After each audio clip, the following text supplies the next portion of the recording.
made out of mountains, salt flats, and sand.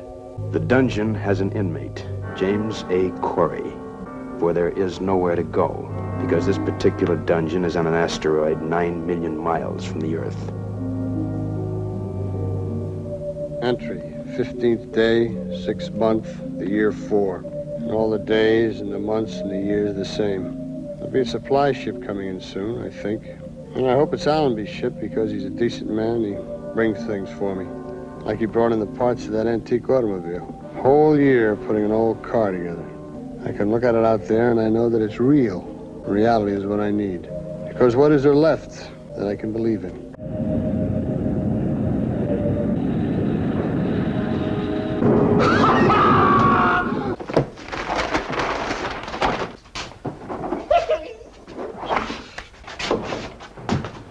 Allenby! Allenby! Allenby! How are you, Corey? All right. I have to come back here 4 times a year. Sometimes my kids don't even recognize me when I come home. Just like this. Well, you've only got a 15-minute layover this time, Corey. We can play a couple of games of cards or something, huh? I'm sorry, Corey. If we delay our time of departure any longer than 15 minutes, it just places us in a different orbital position. We never make it back to Earth. No, we'd have to stay here at least 14 days before this place would be in position again. Hey, look, I got some beer saved. We can play some cards. Let's go in. 2 minutes have passed already. We've only got 13 left. One game of cards, huh? Listen, we just don't have the time. You've been here 4 years now, so that makes 46 more to go, so, huh? A lot of people who think it's unnecessarily cruel. They may change their minds, alter the law, and imprison you on Earth like the old days.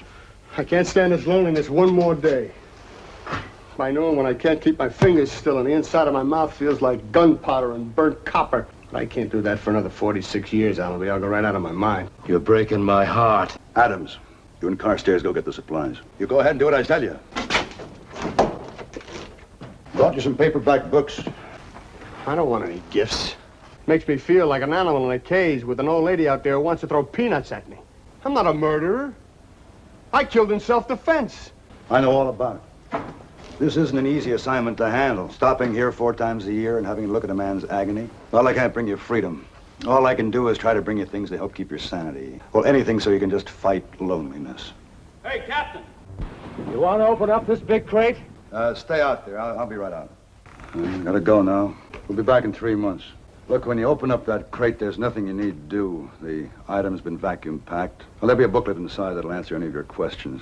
Now, they don't know what it is that I've brought, so I'd appreciate your waiting until we get out of sight. Allenby, I don't much care what's in it. Thank you. Quite welcome, Corey.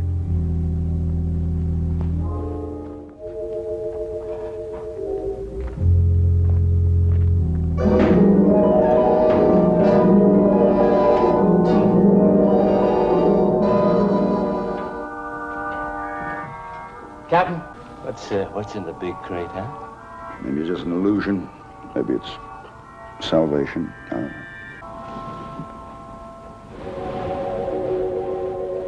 You are now the proud possessor of a robot built in the form of a woman.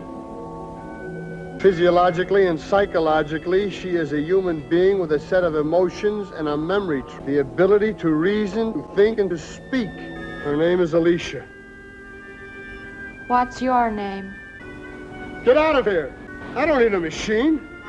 My name's Alicia. What's your name?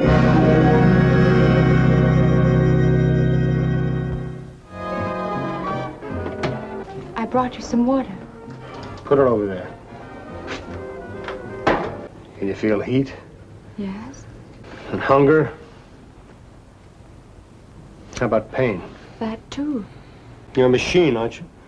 If I look at long enough, makes me think, makes me believe that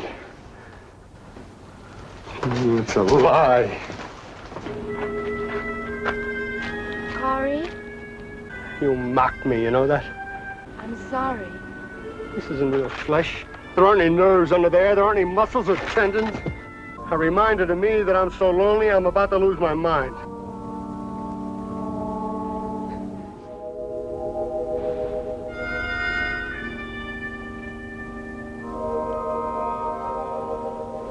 can feel loneliness too. Oh, Alicia, I'm sorry.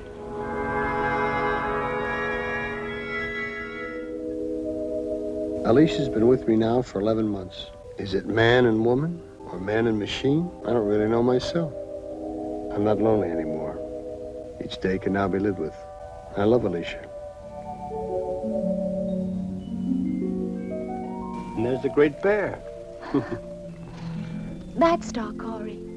What's that star? Well, that's not a star, that's a ship. Must be Allenby's ship. He's the only one that ever comes close. That means we'll see him in the morning. Corey! Corey, you've been given a pardon. We're taking you back home on this ship. But we got to take off from here in exactly... We're almost out of fuel. Allenby, what did you say? Corey, they've granted you a pardon. We picked up 7 other men off asteroids. We only have room for about 15 pounds of stuff, so you better pick up what you need in a hurry and leave the rest of it behind. 15 pounds? I don't have 15 pounds of stuff. All I have is a shirt, a ledger book, a pencil. Alicia and I are climbing to that ship of yours and we'll... Who, Corey? Oh, my dear God, I forgot her. Corey, she's a robot. She's a woman. Allenby, she kept me alive. We can't let this be a problem now, Corey. Problem? Alicia, she weighs more than 15 pounds. That's exactly the point now, Corey. Now, you're going to have to leave that robot behind. She's not a robot. Alicia! Corey! Alicia! Talk to them, Alicia. I don't have any choice, Corey. No! Corey. Corey. Corey. Corey. Corey. We will go now. Come on, Corey. Time to go home. It's all behind you now, Corey. It's like a bad dream, nightmare. When you wake up, you'll be back on Earth. All you're leaving behind is loneliness. I must remember that. I must remember to keep that in mind. On a microscopic piece of sand that floats through space is a fragment of a man's life. Left to rust as without use, they will disintegrate from the wind and the sand and the years that act upon them, including the one made in his image, kept alive by love, but now obsolete in the Twilight Zone. 영상 제작에 큰 힘이 되는 구독, 좋아요, 댓글 부탁드릴게요.